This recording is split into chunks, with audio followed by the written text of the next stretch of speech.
Kevin O'Leary est apparu non seulement comme étant un énorme crypto-bull au cours des 24 derniers mois, mais aussi comme étant un investisseur important. Il connaît l'aspect politique et donne la direction que les marchés peuvent prendre sur les prochaines semaines, les prochains mois. Et alors que d'autres experts économiques pensent qu'il y a plus de potentiel à la baisse, Kevin O'Leary pense que la plupart de la baisse a d'ores et déjà été intégrée dans les marchés et qu'il est maintenant temps de commencer à ajouter des positions dans quelques projets crypto, mais également sur les actions américaines. Et donc assurez-vous de rester jusqu'à la fin de la vidéo où O'Leary explique quelle crypto-monnaie il achètera et pourquoi il a vu un changement dans l'ensemble du secteur.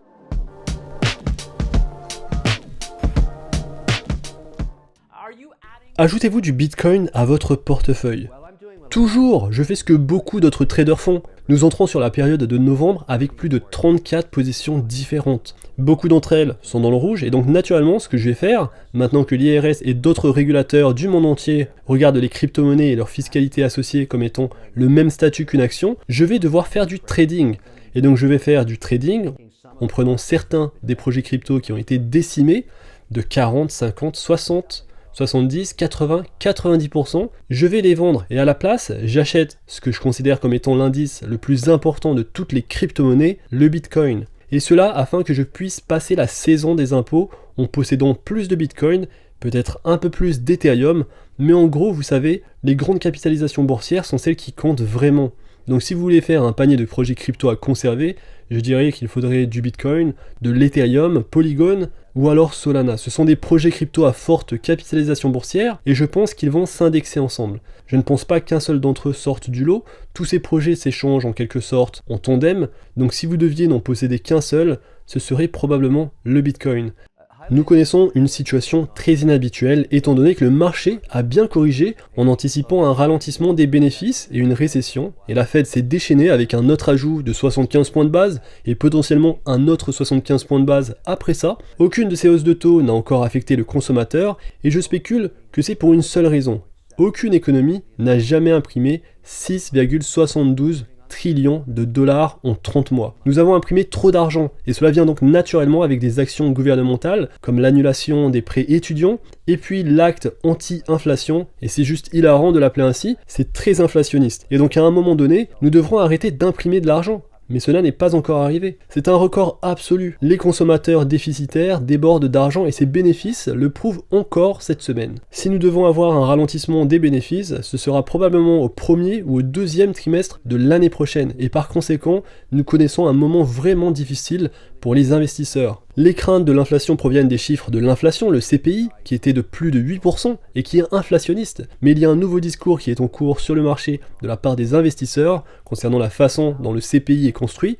40% se trouvent dans le logement. Et les statistiques sur les logements sont notoirement très anciens. En d'autres termes, les chiffres que vous voyez reflètent maintenant le marché du logement, le marché de la location d'appartements, il y a 18 mois. Quand tout était très très chaud. Ce qui n'est pas le cas dans les grandes villes aujourd'hui. La baisse des loyers s'est ralentie, les prix de l'immobilier ont baissé, les prêts hypothécaires ont augmenté, et pourtant cela ne se reflète pas encore. Et donc c'est un peu difficile de croire en ces données, et donc même si on est à 8%, le marché est prêt à exploser en attendant plus de résultats venant des entreprises cotées en bourse. Nous attendons une validation montrant que nous avons réellement un ralentissement, mais ce n'est pas encore le cas aujourd'hui. Donc si la Fed continue d'utiliser ce chiffre de 8% et continue à augmenter les taux, elle risque d'augmenter les taux de manière trop violente. Les récessions commencent traditionnellement par une hausse du chômage et nous n'avons pas encore vu ça. Si vous êtes dans le secteur alimentaire des deux côtés de l'Amérique, en Californie par exemple, le salaire minimum est de 15 $. Vous ne pouvez même pas embaucher des gens pour 23 $ de l'heure maintenant.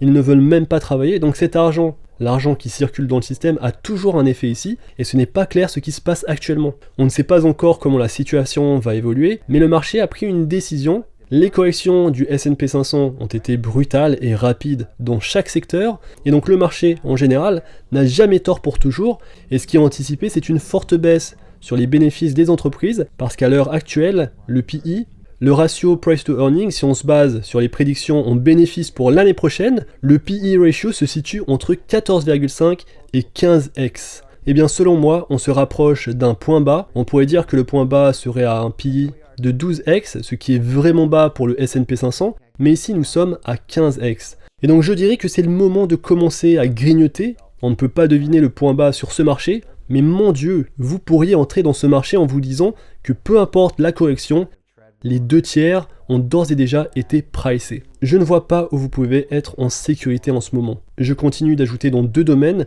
les entreprises américaines de très haute qualité du S&P 500, dont j'en achète 100 des 500 dans un indice des Alpes appelé OUSA. C'est un ETF, tout le monde peut l'acheter, je ne le recommande pas, je dis juste ce que j'utilise. Et ensuite j'utilise un autre ETF appelé OUSM et il y a 200 noms dans le Russell 2000.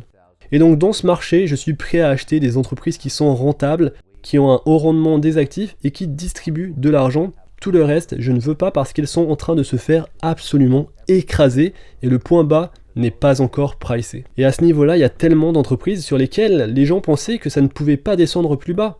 Et ça descend encore de 40 à 50%. Nous avons 2 guerres en cours, la guerre d'Ukraine, la guerre avec la Chine, la guerre économique, et les menaces, on augmente les tarifs douaniers, nous arrêtons de leur vendre des puces pour l'intelligence artificielle, vous savez, à un moment donné, ces 2 parties doivent s'asseoir à la table pour négocier, parce qu'il y a beaucoup à perdre, mais il y a une guerre en cours là-bas aussi, qui apporte beaucoup d'instabilité, et ça a certainement écrasé la valeur des actions chinoises, qui commence à être très intéressante. Ce sont des entreprises qui, dans certains cas, ont une croissance de 30% et qui s'échangent à des PE ratio à presque un seul chiffre. Et donc vous savez que vous obtenez un Alibaba totalement écrasé, vous savez, ou alors l'entreprise Tencent, ou n'importe laquelle de ces entreprises, j'attends toujours de voir le sang couler dans les rues pour acheter ces choses-là, et ça commence à avoir l'air assez intéressant. Il y a eu un énorme changement dans la direction des capitaux qui vont dans la cryptographie au cours des 6 derniers mois. Ce qui a changé, c'est que la plupart des investisseurs qui sont prêts à prendre des investissements hautement spéculatifs, et certains d'entre eux sont importants, d'ailleurs un nouveau projet crypto appelé Mistin vient d'être financé par Ivan Chung.